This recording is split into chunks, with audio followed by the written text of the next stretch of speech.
Fourth vigil. Anselmus's melancholy, the emerald mirror, how Archivarius Lindhorst flew off in the shape of a vulture, and Anselmus met nobody.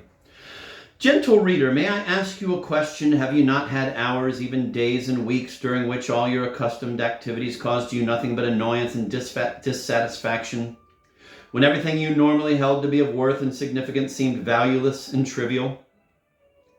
You did not know at such times what to do or where to turn. A vague feeling suffused your mind that you had more lofty desires which must be attained, desires which transcended the immediate pleasures of this world, but were yet desires which your spirit, like a strictly brought up frightened child, dared not even express.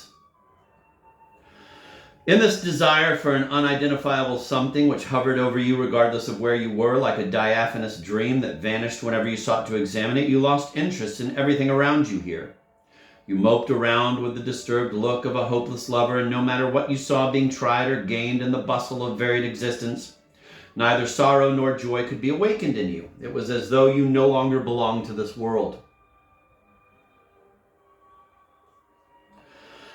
Gentle reader, if such a mood has ever possessed you, you know the state into which Anselmus had fallen. With all my heart, I wish it were in my power to present Anselmus to you with complete vividness, gentle reader, for in these vigils in which I describe his extraordinary story, there remains so much more of the marvelous which jolted the lives of ordinary people into the unknown, that I am fearful that in the end you will believe neither in Anselmus nor in Archivarius Lindhorst.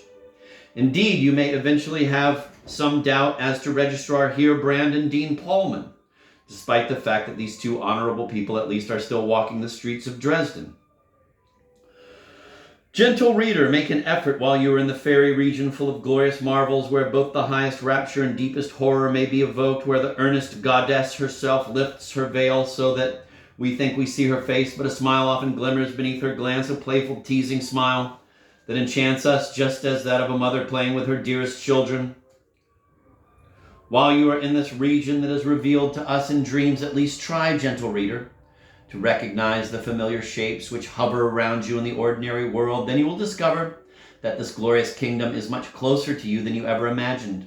It is this kingdom which I now strive with all my heart to reveal to you through the extraordinary story of Anselmus.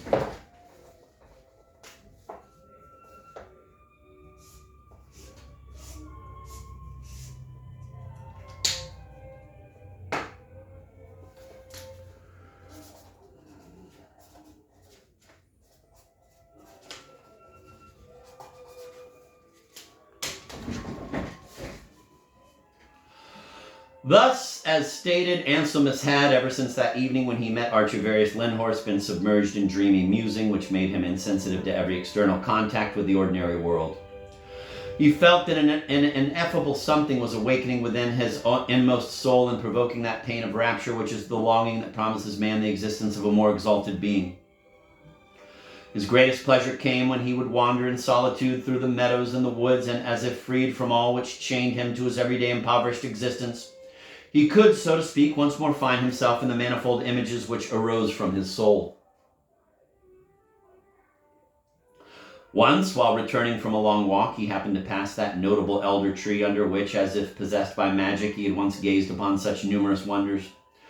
He was peculiarly attracted to the familiar green grass, but he had no sooner seated himself upon it than the entire vision which he had once viewed as if in a heavenly trance, and which had, as though through some alien influence, been blotted from his mind, once more floated before him in the most vivid colors, as if he were looking upon it for the second time. Indeed, it was clearer to him than before that the mild blue eyes belonged to the gold-green snake which had slithered its way through the heart of the elder tree, and that those marvelous crystal tones which had so filled him with rapture must have emerged from the turnings of its tapering body. Now, as on Ascension Day, he again embraced the elder tree and cried into the branches and leaves, "Oh, once more slide forth and twine and wind yourself amidst the branches so that I once more may see you, you little lovely green snake. Once more cast your gentle eyes upon me. I love you, and if you do not return, I must perish in agony and sorrow." But everything remained completely mute and still as before. The branches and the leaves of the elder tree rustled unintelligibly. Anselmus, however, now felt as if he knew what it was that was alive and striving within his heart. He now knew what was lacerating his heart with the agony of infinite desire. "What else can it be?" he said. Then that I love you with all my heart and soul. That I love you to the very death, you glorious golden little snake. Indeed, that I cannot survive without you and must die in forlorn misery if I fail to find you again. If I don't possess you as my beloved, but I know that you will be mine, and that then everything my glorious dreams have promised me of another and loftier world will be fulfilled.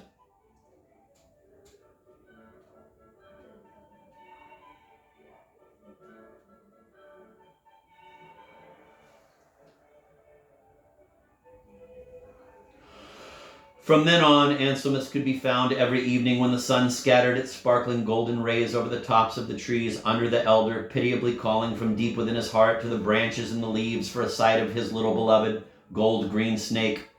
Once, when he was behaving in this way, there suddenly appeared before him a tall, thin man wrapped in a wide, light gray coat, who, looking upon him with large flaming eyes, said, "Hey there! What kind of whining and wailing is going on here? Hey there! This is Herr Anselmus, who is supposed to copy my manuscripts." Anselmus was more than a little frightened upon hearing this powerful voice, because it was the same voice which had, on Ascension Day, called, "Hey there! What kind of chattering and gossiping is this?" and so on. Anselmus was so terrified and astounded that he could not utter a word. "What is the matter with you, Herr Anselmus?" Archivarius Lindhorst, the stranger in the light gray coat was none other, continued. "What do you want from the elder tree, and why haven't you come to me to begin your work?" In truth, Anselmus had been unable to persuade himself to go to Archivarius Lindhorst's house for a second time, despite the fact that that very evening he had strongly resolved to do so. But at this moment, when his beautiful dreams were being shattered by the hostile voice which once before had snatched his beloved from him, a kind of despair seized him, and he burst out violently.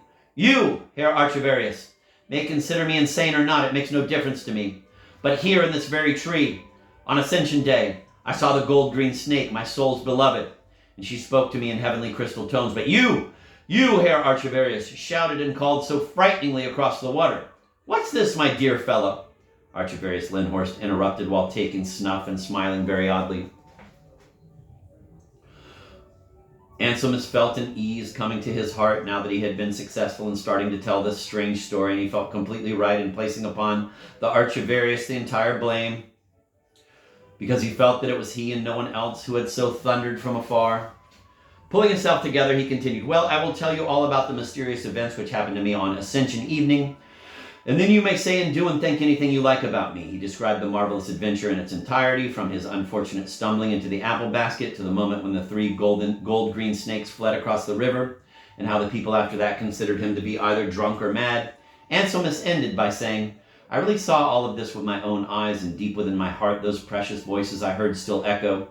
It was not a dream, and if I am not to perish of desire, I must believe in these gold-green snakes, though, Herr Archivarius, your smile tells me that you believe that these snakes really are no more than figments of my feverish and overwrought imagination."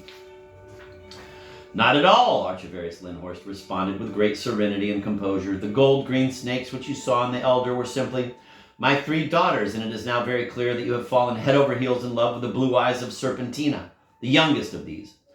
To be sure, I knew it myself on Ascension Day, and when at that time I was busily writing at home, I grew annoyed with all the chattering and gossiping going on.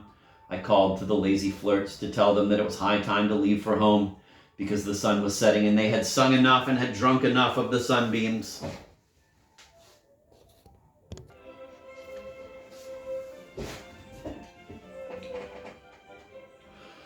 Anselmus felt as if he now was hearing articulated something of which he had long dreamed, and although he imagined that the elder and the wall and the grass and everything surrounding him were now beginning to spin slowly around, he pulled himself together and was about to speak again when Archivarius Lindhorst prevented him from doing so by quickly tugging the glove off his left hand and holding before Anselmus's eye a ring with a stone which glittered with strange sparkles and flames, saying, "Look here, worthy Herr Anselmus.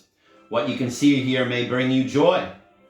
Anselmus looked in the stone, and wonder of wonders, the stone cast up a cluster of beams as from a burning circle, forming a gleaming crystal mirror in which, now slithering, now fleeing, now twisting together, the 3 golden snakes were dancing and prancing, and when their tapering shapes, which glittered with 1,000 sparkles, touched each other, there came forth from them glorious tones as of crystal bells. And the snake in the middle stretched her little head from the mirror as if possessed by passion and longing, her dark blue eyes saying, "Do you know me? Do you believe in me, Anselmus? Only in belief is there love. Can you indeed love?" "Oh, Serpentina, Serpentina," Anselmus cried, with insane passion. Archivarius Lindhorst, however, suddenly breathed on the mirror, and the rays dissolved with an electric sputter. And on his hand only a little emerald remained, which Archivarius covered by pulling on his glove. "Did you see the little golden snakes, Herr Anselmus?" asked Archivarius Lindhorst. "Oh, heavens, yes," the student responded. "And lovely dear Serpentina." "Quiet," Archivarius Lindhorst said. "Enough for today. By the way, if you should decide to work for me, you may see my daughters often enough, for I will grant you this true satisfaction if you are well behaved and stick to your task. That is, if you copy every mark with the greatest neatness and accuracy. But, Herr Anselmus, you have not come to me at all, despite Registrar Heerbrand assuring me that you would come right away, and I have waited for several days in vain." As soon as Archivarius Lindhorst mentioned Registrar Heerbrand's name, Anselmus once more felt that he had both feet on the ground, that he really was Anselmus the student, and that the man who stood before him was in fact Archivarius Lindhorst.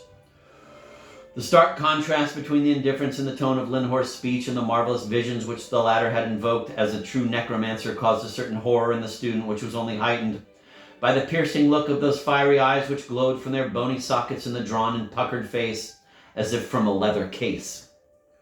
Once more the student was inexorably gripped by the same unearthly feeling which had possessed him in the cafe when Archivarius Lindhorst had told such a wild tale.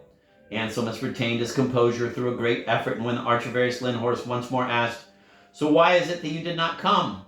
the student gathered all his courage and told him what had happened at his door.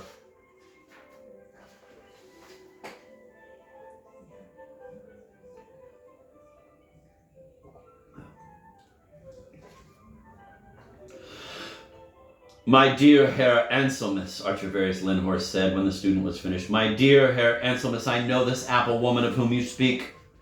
She is an evil creature who plays all kinds of ugly tricks on me, but that she would change herself into bronze and into the shape of a door knocker to frighten welcome visitors away is very irritating indeed, not to be tolerated.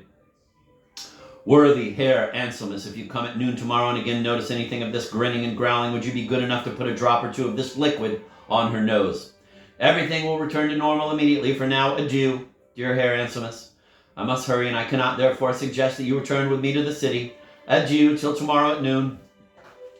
Archivarius Lindhorst had given the student Anselmus a small vial with a yellow golden liquid in it, and he walked quickly away so that he appeared, in the deepening dusk, to be floating down to the valley rather than to be walking. He was already drawing close to Cosel Garden when the wind entered his wide overcoat and caused the coattails to spread out so that they fluttered in the air like a pair of huge wings. To Anselmus, who was watching Archivarius Lindhorst with a look of utter amazement, it was now as if a large bird were spreading its wings for a fast flight. And now, while the student gazed steadfastly into the oncoming dusk, a white-gray vulture soared high into the air with a creaking cry. Anselmus clearly saw that the white flutter he had thought to be the retreating Archivarius Lindhorst must have been this vulture, although he still could not understand where the Archivarius had vanished so abruptly.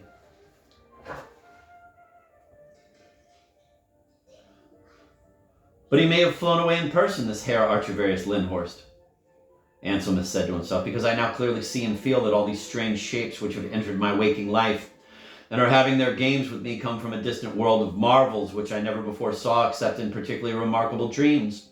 But be that as it may, you, my beautiful, gentle Serpentina, thrive and glow in my heart. Only you can quiet the endless desire which lacerates my soul. Oh, dear, dear Serpentina, when will I again see your lovely eyes?" Anselmus cried aloud. "That is a despicable, unchristian name," mumbled a bass voice nearby, which belonged to a man who was returning from a walk. Anselmus, remembering where he was, rushed off while thinking to himself, "Wouldn't it now be a real misfortune if Dean Paulman or Registrar Heerbrand were to meet me?" But he met neither of them.